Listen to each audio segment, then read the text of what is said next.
This is Today in Nashville, a celebration of the people, places, and things that make Music City a great place to live. Now your hosts, Kelly Sutton and Carole Sullivan. Happy Monday, everybody. The excitement of school may be wearing off already for the kids. You might need a sip of this. A margarita. How fun is this? Not just that, it is a spiced grilled pineapple margarita from our friends at Famous Dave's. And they brought a smoking gun with them today. Literally a smoking gun, because they have new handcrafted cocktails and a smoking gun. Cal's doing good. You need a drink of that. It's good. Well, I mean, if you insist. It's incredible. It's a smoking show we have today, by the way. Show. Are you ready for this? Sur la table. We've got the resident chef at Sur la table making smoked mozzarella cheese in our Super Home Surplus kitchen. Genevieve is showing us how it is done. Sur la table in Brentwood is about to have their big grand opening. They've been open for a few days, but you've already signed up for a cooking class. I already took a class. You took it? I did. I took one on Saturday. I've got one on Wednesday and another one on Friday. I'm so excited for you. I might have taken advantage of their discount pricing. If you did it early, you could get a discount. So I'm all in. I'm super excited for you. See, you love the cooking aspect. I love the music aspect. So I'm super happy about today's show because Kanan Cox is performing live for us. There he is. His voice is going to make you feel like you're in the middle of an ocean. Oh, I've never heard that. That's why he was.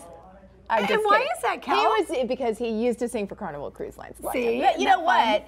He's on our Hard Rock stage. And it was great because he was doing a little Moana earlier. I said, we can only do Disney covers and I would be a happy, happy soul. But he's got great music that's his own. He was like, thanks, I'd love to play Disney, but no. And I'd probably get sued. His debut single, though, he's going to play it for us. And then we're going country. We've got Cale Tyson, Nashville singer. He's got his whole group here. He just released a new album. You're going to hear his new music coming up a little later when he takes over our Hard Rock stage. And if you've never been to Alan Jackson's new bar in downtown Nashville, well, you're getting a tour. It's not 2 in the morning and packed, so that's cool. You get to actually see what it looks like. Casey Haggerty is taking us inside AJ's Good Time Bar. There are so many different bars that are around town, but Alan is the sole owner of this bar. It's not like a bunch of different people, they just put their name on it. He literally, this is his place. So he's super invested. Yeah, wow, absolutely. That's so great. Okay, well, we'll learn about that. Also, we've got the Texting Yoga Pants ladies here. Hi, they always do ridiculously fun parodies about being a mom. And, you know, it's back to school, so they're in business. They are ready to talk about some mom hacks that can maybe bring us all a little bit of peace. Yes. Yeah. So packing we're into lunches, shopping, all the things that you need to know. They're going to fill us in.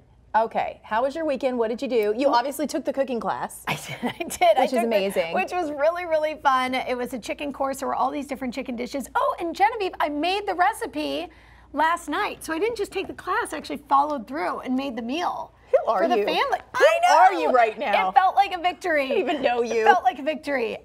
We cleaned the house, which was exciting. And I have big news. can I tell you though? Yes. I looked back, and you guys can relate to this when you leave the house. I looked back when I went to leave to come to work, and it looks terrible. It's like my house is trashed all over again. We worked so hard. I lost my mind for a second. I opened up our little cupboard where all of the Tupperware is, and it fell out, and I was like, it's all gotta go. I threw away 2 bags full of Tupperware. Oh gosh, all I've of been it. there. All of it. It was I've the been best there. feeling in the world. It was a cleansing moment. You're like, I can't find the lid for that. If it doesn't have a lid, it was gone. And I also found like 5 of Reese's old lunch boxes that had gotten shoved in the back. So there were a lot of like Frozen and Jessie from Toy Story. Like I was pulling them out one after one. You were like reliving her youth. Yeah, and they're all now at your local Goodwill. So there you go. You know what? That's so cathartic. Yeah, it was an incredible weekend. So I love that. Not as big though as Thomas Rhett's weekend. Yay. Kind of over the top. So happy. He and his wife Lauren. They finally have their baby girl. She gave birth over the weekend. She was overdue, and she was definitely ready from her Instagram. She kept talking about like, my goodness, I'm here, I'm ready. Cute family photo. So congrats, happy family. Ada James Aikens was born Saturday night, 7 pounds, 3 ounces. I know. Sweetie. She's got really long eyelashes too. Hey, how can you tell? Well, because I zoomed in. I saw it earlier. I may have been stalking her Instagram. Oh, I know. that's so it's sweet. precious. Look well, how cute. Congrats to them. Yes, and they adopted a little girl, Willa Gray, a few months ago. So now Willa Gray is a big sister she's got a new baby to play with. That's so fun. Insta really family. Cute. So cute. No, it took a lot, so that's great. Okay, speaking of little babies, never too young to start training them for the Olympics. Absolutely. Ryan Lochte, he's teaching his 2-month-old son some swimming moves already. Freestyle. Freestyle. Breaststroke.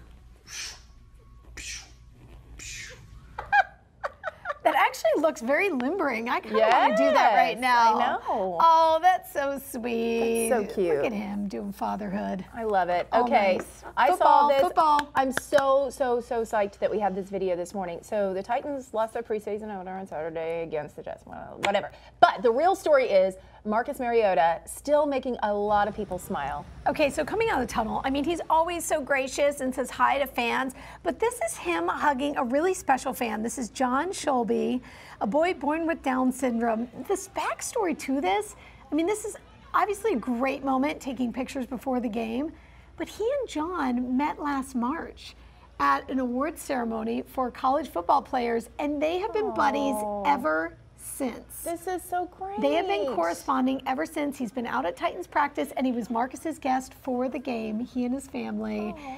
I mean, Marcus just has... He's a good guy. His heart's really big. His head's in the right place. He's a good guy. I love it. You know, I'm super psyched that when I went to London, I got to hear Big Ben, because now Big Ben is not going to chime in London for a while. How about that? I thought, when I saw the headline, I thought, is it going silent for good? Right. No, for the next 4 years. So they're saying, Ben, you got to quiet up. We got some restoration work to do. They're going to be renovating Elizabeth Tower, which is where Big Ben is. And I did learn this. So you see the tower, and you think that that's Big Ben. No, Big Ben is the name of the bell in the tower. So it's not that whole tower, it's just the bell. Elizabeth Tower, there and then just the bell. See? The clock is continuing to chime for important national events like New Year's, but otherwise it will be silent for almost 4 years. I wish I would have had my video pulled up. Does anyone refer to it as Elizabeth Tower over there? No, of course not. They call it Big Ben. I was going to pull it up and chime, but I couldn't find it in time, so sorry about that. But I did. We stood there and we waited. Were you going to play it off your phone for us? Yes, like this, because that's how we roll. I stood there like this and waited until Big Ben chimed. It was great. It was great. And now we don't get to hear it from your phone, I'll post it on Facebook. Moment Go Today ruined. in Nashville Facebook page. That's where we post all our good stuff. Okay, this is something that we rarely get to see. Why are you hogging the margarita? I don't know. You lost me at you're going to play the sound of Big Ben off your family photos. Right. A white moose. Have you seen one? Well, now you have. This is the coolest thing. Not albino. Really? Full-on white moose. Yes. So I guess it's got this genetic mutation. Look how pretty. So pretty. There's only 100 of them. They're in Sweden. He's shaking it off. I mean, what a sweet moose. Well, I said, how do they know it's not albino? How do they know they only have 100? Right.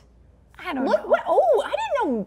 Do moose have ears like that, I guess? I guess they got ears and then the I guess they do. rack. I just never paid attention. You know what he kind of looks like, and this is really bad because everyone's decorating their homes with the white with deer. the white. I was like, wow. Yeah. Carol. I don't know. I hope there's not 99 later. Hello, PETA. Yeah, you'd like to talk to Carol? we'll have her call you after the show. So when my mom came to visit, yes, which was super helpful, and thank you to all moms who help daughters with kids because it was so great. Amazing. She was like, should I make a fruitcake? And my immediate reaction was, no. It's July. Don't make, no. It was July when she It could was be here. January, February, March, April, May, June, July. It could August. Never. Don't make a fruitcake. No. Yuck. Nobody wants that. And then I saw this. It is a 100-year-old fruitcake. Did you see this over the weekend? No. Not only is it 100+ years old, it was found in Antarctica, in like the oldest building there, and they claim it's in excellent condition. Oh, somebody's gonna eat it. Somebody's I just can feel it right now. Someone's gonna eat it. Oh, here's what it looks like. People said that it smells almost edible. Almost? I feel like this needs to be done. No. Someone's got to take a bite. According to National Geographic, a British explorer likely brought the cake to Antarctica during their Terra Nova expedition somewhere between, I don't know, 1910 and 1913. But listen, it's like soaked in brandy and there's all that weird other stuff that's like jelly-like. It's probably still good. That fruitcake could have been made before the Titanic sank. Put that into perspective for a second. Ew. Ew. All right.